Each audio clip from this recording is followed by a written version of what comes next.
konsep dasar RPP atau Rencana Pelaksanaan Pembelajaran. Setiap pendidik dalam lingkup pendidikan wajib untuk menyusun RPP sebelum melaksanakan proses pembelajaran, sebagaimana dalam Permendikbud Nomor 22 Tahun 2016 tentang standar proses menyebutkan bahwa setiap guru berkewajiban untuk menyusun RPP secara lengkap dan sistematis agar proses pembelajaran dapat berlangsung secara inspiratif, interaktif, menantang, menyenangkan, memotivasi siswa untuk berpartisipasi aktif serta memberikan ruang yang cukup bagi kreativitas peserta. RPP adalah rencana pembelajaran yang dikembangkan secara terperinci dari suatu materi pokok atau tema yang mengacu pada silabus. Dalam Permendikbud Nomor 65 Tahun 2013 menyebutkan bahwa RPP adalah rencana kegiatan pembelajaran tatap muka untuk satu kali pertemuan atau lebih yang dikembangkan untuk mengarahkan proses pembelajaran agar peserta didik mampu mencapai kompetensi dasar. Dari beberapa paparan tersebut dapat kita simpulkan bahwa RPP adalah rencana pembelajaran yang dikembangkan secara sistematis dari suatu materi pokok atau tema tertentu yang dapat digunakan untuk satu kali pertemuan atau lebih agar peserta didik mencapai kompetensi tertentu. Dengan adanya RPP, proses pembelajaran akan menjadi terstruktur, lebih terarah, dan berlangsung secara efektif dan efisien. Bismillahirrahmanirrahim. Saya Aldo Dai Firmanda, NIM T 2019-1242. Saya akan menjelaskan tentang prinsip-prinsip dalam menyusun RPP. Sebelum menyusun rencana pelaksanaan pembelajaran atau RPP, guru harus memahami prinsip-prinsip dalam menyusun RPP. Merujuk Permendikbud Nomor 22 Tahun 2016 tentang Standar Proses Pendidikan Dasar dan Menengah, disebutkan serangkaian prinsip dalam menyusun RPP. Yang pertama adalah memperhatikan perbedaan individu peserta didik. Guru seharusnya berpandangan bahwa setiap individu itu memiliki pribadi yang unik. Artinya, banyak perbedaan dimiliki oleh setiap peserta didik. Perbedaan tersebut antara lain kemampuan awal, tingkat intelektual, minat, motivasi belajar, bakat, potensi, kemampuan sosial, emosi, gaya belajar, kebutuhan khusus. Selain itu, peserta didik juga memiliki perbedaan kecepatan belajar, latar belakang budaya, norma, nilai, dan lingkungan peserta didik. Kecermatan guru dalam memilih metode dan strategi pembelajaran dapat meminimalisir berbagai perbedaan tersebut. Yang kedua adalah berpusat pada peserta didik.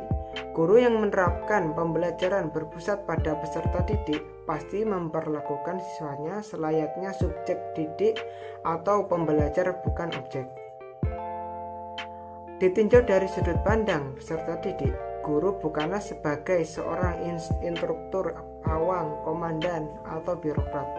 Namun guru berperan sebagai pembimbing, pendamping, fasilitator, atau sahabat bagi peserta didik, terutama dalam mencapai kompetensi peserta didik.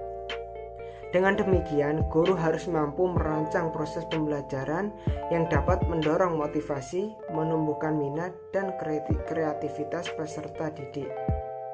Yang ketiga adalah berbasis konteks. Pembelajaran berbasis konteks dapat terwujud manakala guru mampu mengidentifikasi dan memanfaatkan berbagai sumber belajar lokal. Guru mengetahui situasi dan kondisi sosial ekonomi peserta didik, mengenal dan mengedepankan budaya lokal tanpa kehilangan wawasan global. Pembelajaran dimulai dari apa yang sudah diketahui oleh peserta didik sesuai konteksnya, baru pada konteks yang lebih luas. Yang keempat adalah berorientasi kekinian. Prinsip ini mengajak guru agar dalam pembelajaran berorientasi pada perkembangan ilmu pengetahuan dan teknologi dan nilai-nilai kehidupan masa kini. Guru yang berorientasi kekinian adalah guru yang gaul, tidak gaptek, melek informasi. Selalu mengupdate dan mengupgrade ilmu pengetahuan yang menjadi bidangnya, termasuk teori-teori dan praktik baik di bidang pembelajaran. Akhirnya, rancangan pembelajaran yang dikembangkan guru dapat menjadi inspirasi bagi peserta didik dan guru-guru lainnya. Yang kelima adalah mengembangkan kemandirian belajar. Guru mengembangkan kemandirian belajar selalu berupaya agar peserta didik berani mengungkapkan pendapat atau inisiatif dengan penuh percaya diri.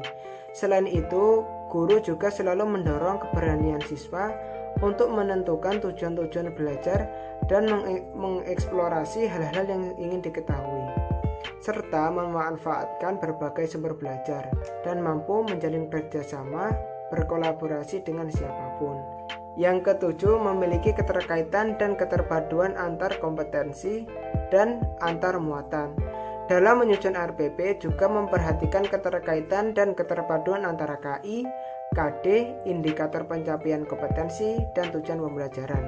Terkait juga dengan materi pembelajaran, kegiatan pembelajaran, penilaian, dan sumber belajar menjadi satu keutuhan pengalaman belajar. Selain itu, RPP juga disusun untuk mengakomodasi pembelajaran tematik, keterpaduan lintas mata pelajaran, lintas aspek belajar, dan keberagaman budaya. Yang kedelapan, memanfaatkan teknologi informasi dan komunikasi. Kegiatan pembelajaran mempertimbangkan pemanfaatan teknologi informasi dan komunikasi secara terintegritas, sistematis, efektif sesuai dengan situasi dan kondisi. Misalnya, guru menguasai siswa mengeksplorasi sumber-sumber pengetahuan lewat internet.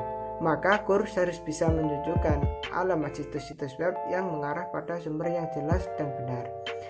Demikianlah informasi terkait prinsip penyusunan RPP sesuai Permendikbud terbaru. Sekian dari saya. Wassalamualaikum warahmatullahi wabarakatuh. Saya Delta Dwi Ayu Safitri, NIM T 2019-12-18. Ingin menjelaskan tentang materi komponen-komponen RPP. WK Ningsih menjelaskan bahwa sebuah RPP harus memenuhi komponen sebagai berikut. 1. Identitas mata pelajaran. Di sini harus mengandung identitas yang jelas.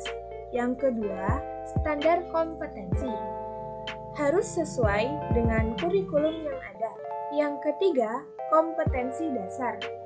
Harus sesuai dengan kurikulum yang ada juga. 4. Indikator pencapaian kompetensi. Mengandung kata-kata yang operasional dan yang dapat diukur. Yang kelima, tujuan pembelajaran. Di sini mencakup 3 ranah belajar. Yang pertama, kognitif, sikap, dan psikomotorik. 6. Materi ajar. Materi ajar adalah materi yang diberikan kepada peserta didik yang harus sesuai dengan tingkat perkembangannya. Pengorganisasian materi harus menarik agar mendorong peserta didik untuk belajar. 7. Alokasi waktu. Alokasi waktu adalah kesesuaian pengaturan waktu berdasarkan keperluan setiap langkah. 8. Metode pembelajaran. Metode pembelajaran adalah ketepatan pemilihan metode. 9. Kegiatan pembelajaran. Kegiatan pembelajaran ini melibatkan proses belajar yang mengaktifkan siswa dalam ketiga ranah belajar tadi. 10. Penilaian hasil belajar. Penilaian hasil belajar ini mengacu pada tujuan pembelajaran yang sudah ada. 11. Sumber belajar. Sumber belajar ini adalah menyesuaikan berbagai macam sumber belajar. Sedangkan komponen-komponen RPP secara operasional diwujudkan dalam bentuk format sebagai berikut.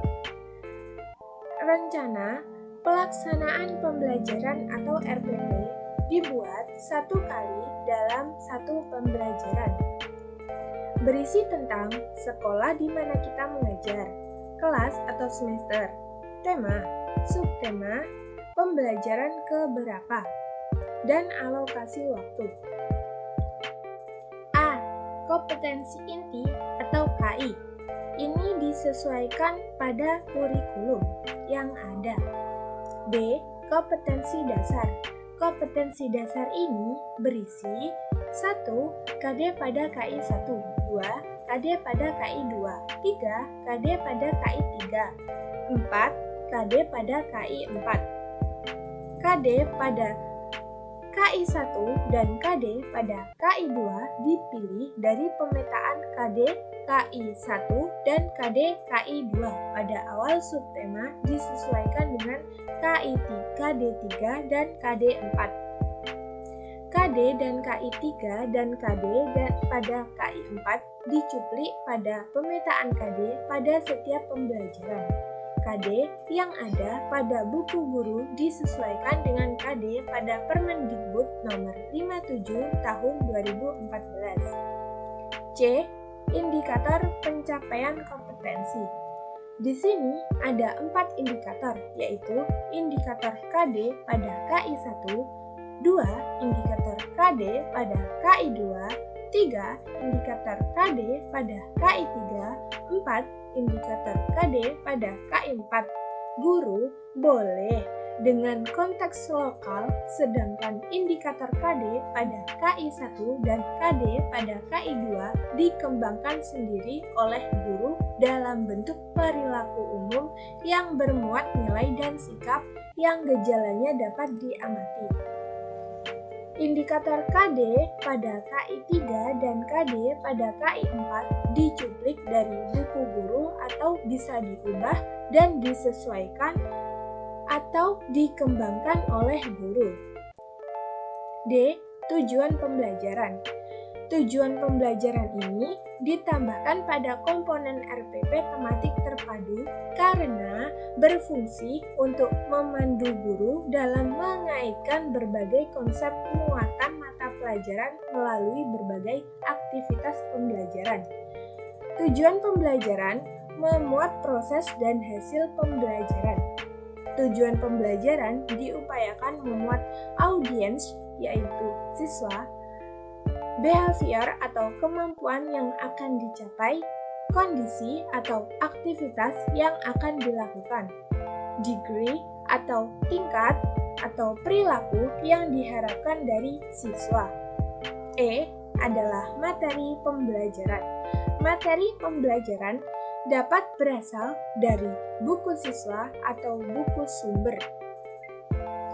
Materi pembelajaran pada RPP bisa memuat pokok-pokok materi pembelajaran. F. Kegiatan pembelajaran. Yang pertama adalah kegiatan pendahuluan. Kegiatan pendahuluan ini merupakan kegiatan awal dalam pembelajaran yang ditujukan untuk membangkitkan motivasi dan memfokuskan perhatian peserta didik dalam proses pembelajaran. Yang kedua, kegiatan inti. Dalam kegiatan inti ini ada 5M, yaitu mengamati, menanya, mengumpulkan informasi atau mencoba, menalar atau mengasosiasi, dan yang kelima, mengkomunikasikan. Pada kegiatan inti ini, kelima pengalaman belajar tidak harus berurutan dan tidak harus muncul seluruhnya dalam satu pembelajaran, tetapi dapat dilanjutkan pada pembelajaran berikutnya, tergantung dengan cakupan muatan pembelajaran.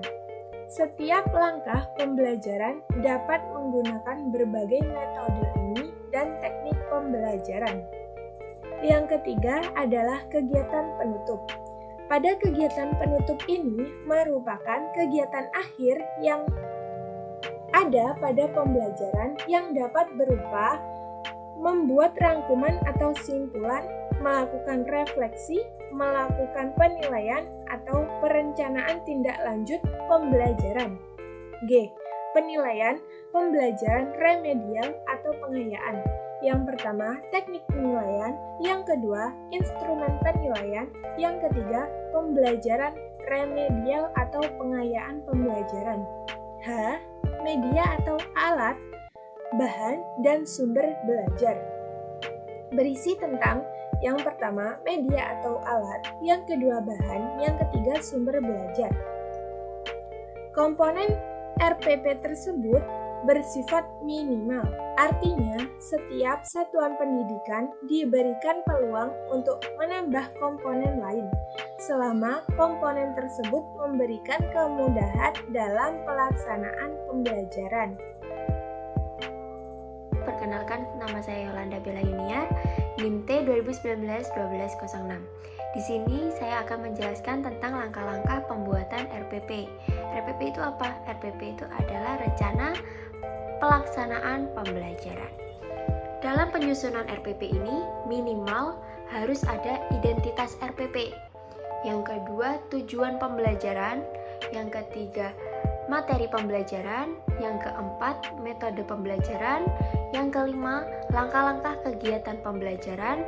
Yang keenam, sumber belajar. Dan yang ketujuh yaitu penilaian. Identitas biasanya terdiri dari yang pertama, nama sekolah. Yang kedua, mata pelajaran. Yang ketiga, kelas. Yang keempat, semester. Yang kelima, kompetensi dasar. Yang keenam, indikator. Dan yang ketujuh, alokasi waktu. Nah, dalam mencantumkan identitas ini, hal-hal yang perlu diperhatikan adalah dalam RPP boleh disusun untuk 1 KD. Kemudian, KD dan indikator pencapaian kompetensi dikutip dari silabus. Kemudian, alokasi waktu diperhitungkan untuk pencapaian suatu KD, dinyatakan dalam jam pelajaran dan banyaknya pertemuan. Contohnya, 2 kali 45 menit. Kemudian setelah menentukan identitas RPP, langkah selanjutnya yaitu merumuskan tujuan pembelajaran. Merumuskan tujuan pembelajaran ini, bila pembelajaran telah dilakukan lebih dari 1 pertemuan, disarankan agar tujuan pembelajaran juga dibedakan menurut waktu pertemuan, sehingga hasil tiap pertemuan dapat diketahui secara spesifik. Langkah selanjutnya yaitu menentukan materi pembelajaran. Untuk memudahkan penetapan materi pembelajaran dapat mengacu pada rumusan indikator. Indikatornya, misalkan peserta didik menyebutkan ciri-ciri kehidupan. Kemudian materi pembelajarannya berarti ciri-ciri kehidupan seperti nutrisi, bergerak, bereproduksi, transportasi, regulasi, iritabilitasi, bernapas, dan berekskresi. Kemudian, menentukan metode pembelajaran.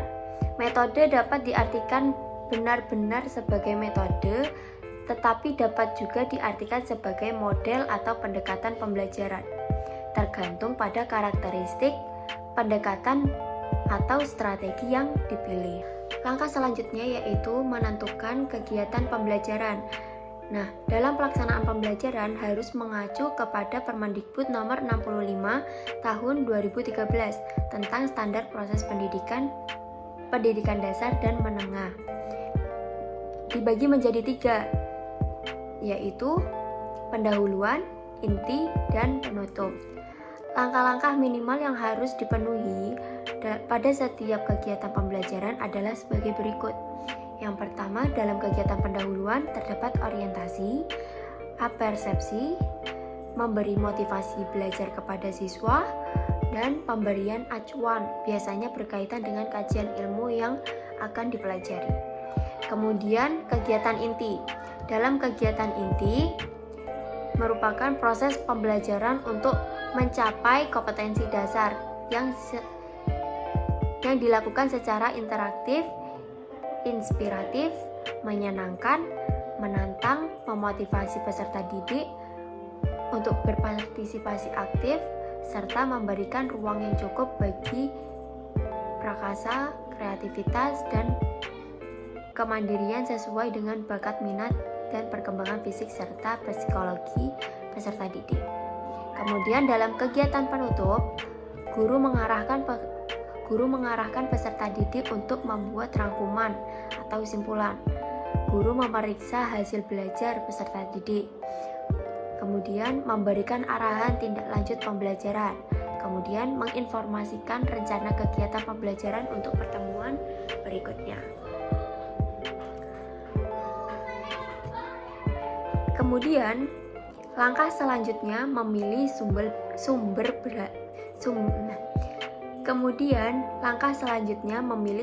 belajar. Pemilihan sumber belajar mengacu pada rumusan yang ada dalam silabus yang telah dikembangkan. Sumber belajar dituliskan secara lebih operasional dan bisa langsung dinyatakan bahan ajar apa yang digunakan. Skip. Kemudian, langkah yang terakhir yaitu menentukan penilaian. Dalam mengembangkan perencanaan penilaian yang akan ditetapkan proses pembelajaran harus dapat mengukur ketercapaian kompetensi dasar melalui indikator pencapaian kompetensi yang telah dirumuskan. Penilaian dijabarkan atas teknik penilaian, bentuk instrumen, dan instrumen yang dipakai. Mungkin cukup sekian presentasi dari kelompok 5. Mohon maaf apabila ada kesalahan kata dari teman-teman kami, dan semoga ilmu yang kita sampaikan dapat bermanfaat dan berguna di kemudian hari. Wabillahi taufiq wal hidayah. Wassalamualaikum warahmatullahi wabarakatuh.